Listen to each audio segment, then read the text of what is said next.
देखिए सवाल में क्या कह रहा है, किसी संख्या के 6 से विभाजित करने पर शेषफल 3 प्राप्त होता है, उसी संख्या के वर्ग को 6 से विभाजित करने पर शेषफल क्या होगा, ये हमें फाइंड करना पड़ेगा।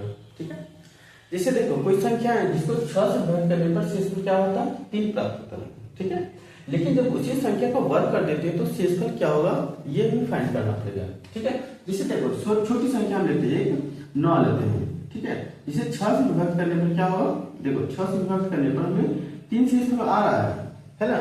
लेकिन जब इसी संख्या को जब वर्ग करते हैं, इसका वर्ग कितना आएगा, 81 आएगा। ठीक है, तब कहता है इसको 6 से विभाजित करने पर क्या शेषफल आएगा, देखिए 6 का 6, ठीक है, 2 1 6 तिया 18।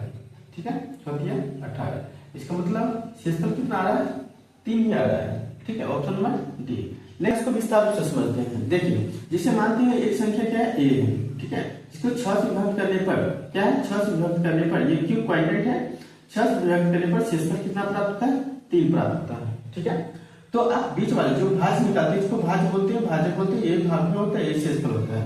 जब ये प्राप्त करते हैं क्या होता है, भाजक का जो शेषफल, यानी 6 गुना क्यू प्लस क्या है 3, यानी क्या हो गया साथियों, 6 क्यू प्लस क्या है 3 हो गया।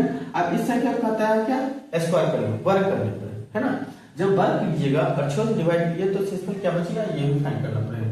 a प्लस बी का होल स्क्वायर है ना, तो ये क्या होगा 36 क्यू स्क्वायर प्लस ए स्क्वायर प्लस बी स्क्वायर, मतलब 9 प्लस 7। एक बार इसको और लिखते हैं, क्या है 36 क्यू स्क्वायर, है ना, प्लस 36 क्यू प्लस क्या है 9।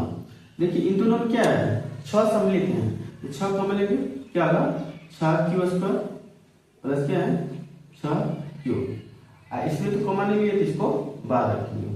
अब इस सभी को 6 से डिवाइड कीजिएगा, है ना, कह रहा है ना इसके वर्ग को 6 से डिवाइड करते हैं तो क्या शेषफल बचेगा, देखिए 6 से कटेगा ये। ठीक है, यानी ये पूरा ले लिया। अब 6 से जब इसको डिवाइड कीजिएगा तो रिमाइंडर कितना बचेगा, रिमाइंडर जो मेरा बचेगा वो 3 बचेगा। ठीक है,